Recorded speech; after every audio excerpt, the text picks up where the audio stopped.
बेहतर से बेहतर की तलाश करो, मिल जाए नदी तो समंदर की तलाश करो। टूट जाता है शीशा पत्थर की चोट से, टूट जाता है शीशा पत्थर की चोट से। टूट जाए पत्थर ऐसा शीशा तलाश करो।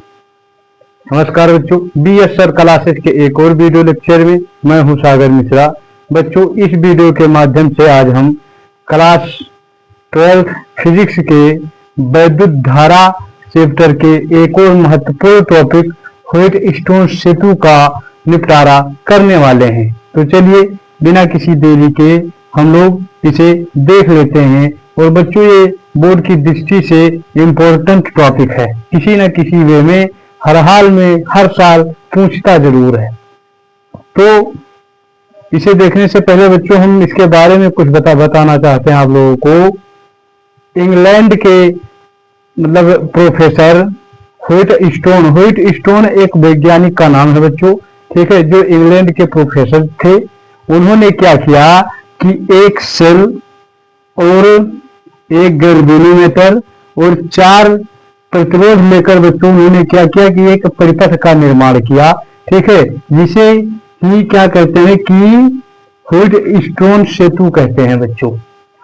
इससे क्या होता है कि किसी भी अज्ञात परिपथ का हम लोग क्या कर सकते हैं बच्चों, मान निकाल सकते हैं। किसी अज्ञात परिपथ को का मान ज्ञात करने के लिए इसका उपयोग किया जाता है, ठीक है। और ये क्या है, ये किरचॉफ के नियम पर ही आधारित है। तो यदि आप लोगों ने किरचॉफ के नियम वाला वीडियो नहीं देखा है बच्चों, कल हमने उसे डाला है, तो आप लोग सर्च कीजिए कि किरचॉफ का नियम BS सर क्लासेस, ठीक है, और देख लेंगे तो आपको ये अच्छे ढंग से समझ में आएगा बच्चों। तो चलिए हम लोग स्टार्ट करते हैं बच्चों। ये क्या कहता है, सबसे पहले रचना देखते हैं इसकी रचना जो है, रचना इसकी कैसे हुई है। इसकी रचना है बच्चों, इसमें 4 प्रतिरोधों PQRS, ठीक है, PQRS को हमने क्या किया है, को जोड़कर एक चतुर्भुज ABCD बनाते हैं, ठीक है। देखो एक चतुर्भुज है ABCD हमने बना लिया है।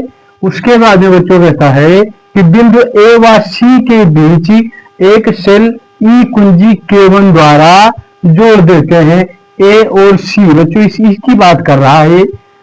तो ये से लेकर क्या करते हैं, C के बीच एक कुंजी है कोई K1 बच्चों यहाँ पर दिख रहा होगा। तो क्या करते हैं, इससे हम लोग इसकी मदद से जोड़ देते हैं। उसके बाद में B तथा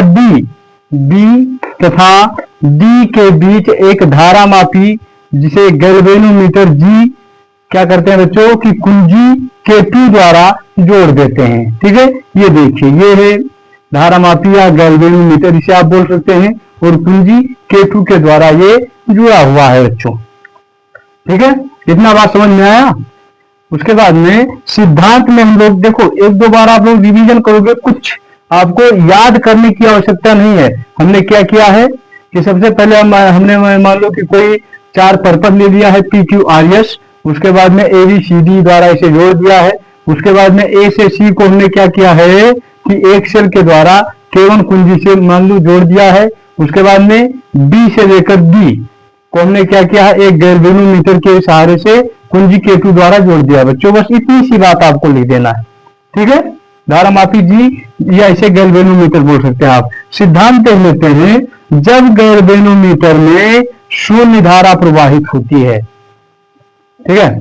गैल्वेनोमीटर मतलब ये क्या है बच्चों, ये जब शून्य धारा गैल्वेनोमीटर मतलब अर्थात इसमें जब प्रवाहित होती है तो क्या होता है कि तब B और D बिंदुओं का विभव जो होता है वो समान होता है, अर्थात B और D क्या होता है बच्चों, समान हो जाता है। यहाँ पर क्लियर है। अर्थात क्या कह रहा है बच्चों, अर्थात ये कहना चाहता है कि जो विभव B और D का विभव है, अर्थात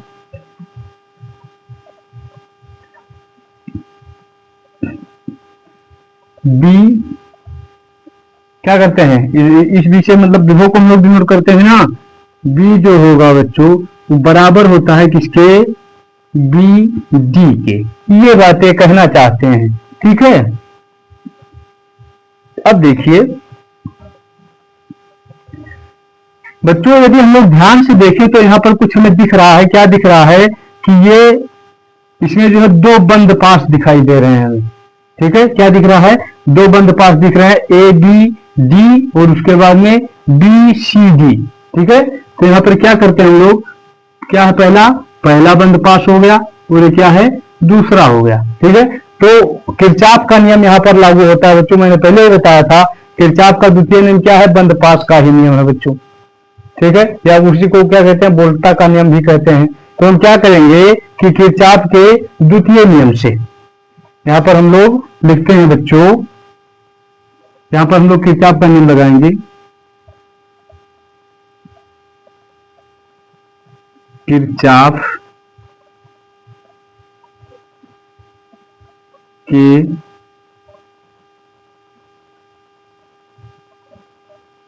द्वितीय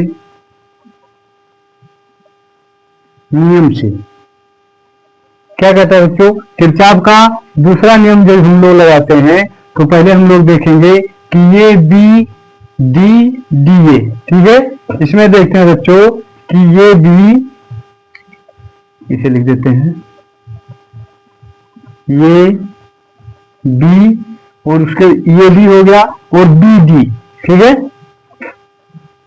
ये बी हो गया और डी ए। ऐसे मान सकते हैं कि ये बी और डी ए, इसकी बात मतलब बंद पास पहले की बात हम लोग कर रहे हैं बच्चों। ठीक है, ये बी डी ए में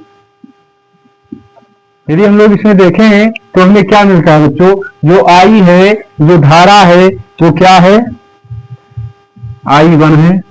धारा कितना है, I1 है, इंटू जो रेजिस्टेंस है, जो प्रतिरोध लगा है, क्या लगा है, P लगा है, इंटू में क्या हो जाएगा, P हो जाएगा।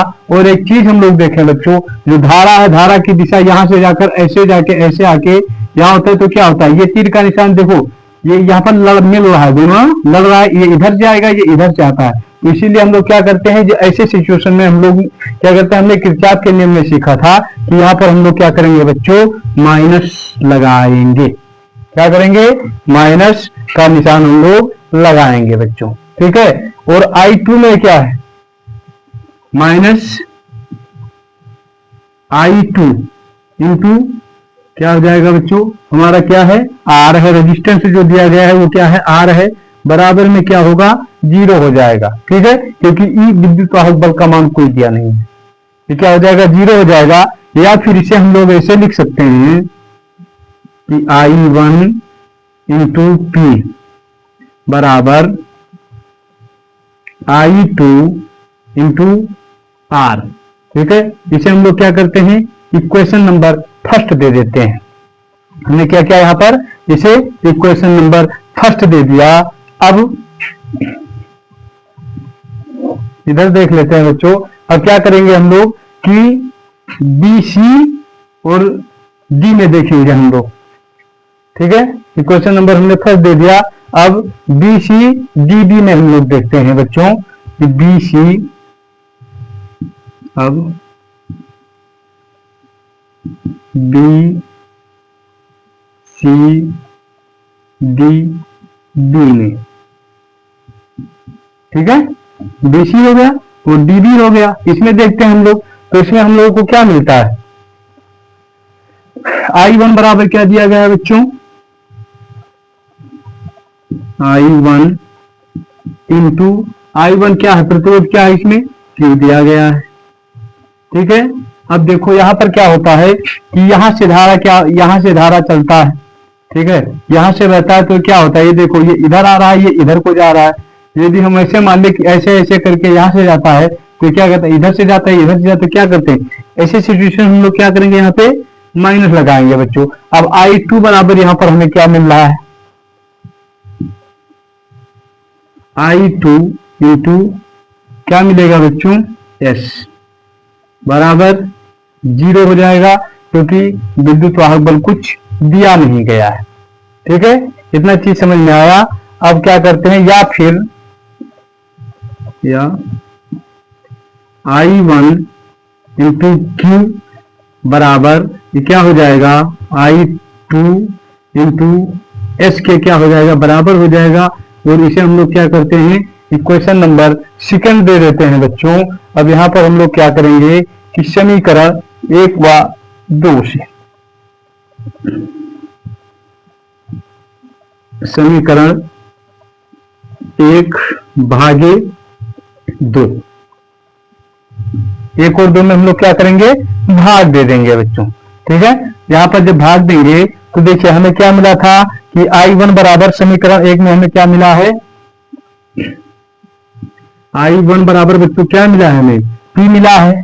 ठीक है, एक चीज तो है, बटे में क्या चलेगा, I1 इसमें क्या मिला है, I1 बराबर क्या मिला है बच्चों, Q मिला है, और ये बराबर होगा, और I2 में इसमें क्या है, I2 में बच्चों हमें मिला है R, बटे में क्या है, I2 इसमें क्या मिला है, I2 में S मिला है। बच्चों ये क्या होगा कि I1 से I1, I2 से I2 कैंसिल हो जाएगा और ये खत्म हो जाएगा। ठीक है, तो R बराबर हमें क्या प्राप्त होता है, एक मिनट सॉरी, जब ये क्या होगा, I1 I2, I1 से I1, I2 से I2 खत्म हो जाएगा, तो क्या बचेगा हमारे पास, जो फाइनल आंसर आएगा P अपान Q बराबर R अपान S। बच्चों यही चीज हमें क्या करना था, प्रूव करना था। ठीक है, इसी चीज को हमें क्या करना था, प्रूव करना था, और हमारा ये क्या हुआ, निकल कर आ गया। ठीक है, इसने क्या कहा कि जब गैल्वेनोमीटर में मान लो कि कोई धारा नहीं बह रही है, अर्थात जब शून्य धारा बह रही है, तो क्या होगा, बीडी बिंदुओं का विभव जो होगा वो समान होगा। हमने इसे ऐसे देख लिया। ठीक है, उसके बाद में जब किरचॉफ का नियम हमने लगाया, किरचॉफ के द्वितीय नियम की सहायता से हमने P बटे Q बराबर R बटे S हमने क्या किया बच्चों, प्राप्त कर लिया। ठीक है, बस इस वीडियो लेक्चर में इतना ही। यदि वीडियो आपको पसंद आया हो तो एक प्यारा सा कमेंट कीजिए, लाइक कीजिए और सब्सक्राइब कीजिए, ताकि ऐसे मजेदार वीडियो हम आप तक पहुंचाते रहें और आप लोग पढ़ाई अपना बेहतर बनाते रहें बच्चों। ठीक है, इसके अगले वीडियो में हम लोग देखने वाले हैं मीटर सेतु, इसी चैप्टर का टॉपिक है और वो भी इम्पोर्टेंट है और वो भी पूछा जाता है बच्चों। ठीक है, तो मिलते हैं हम मीटर सेतु के साथ। जय हिंद, जय भारत।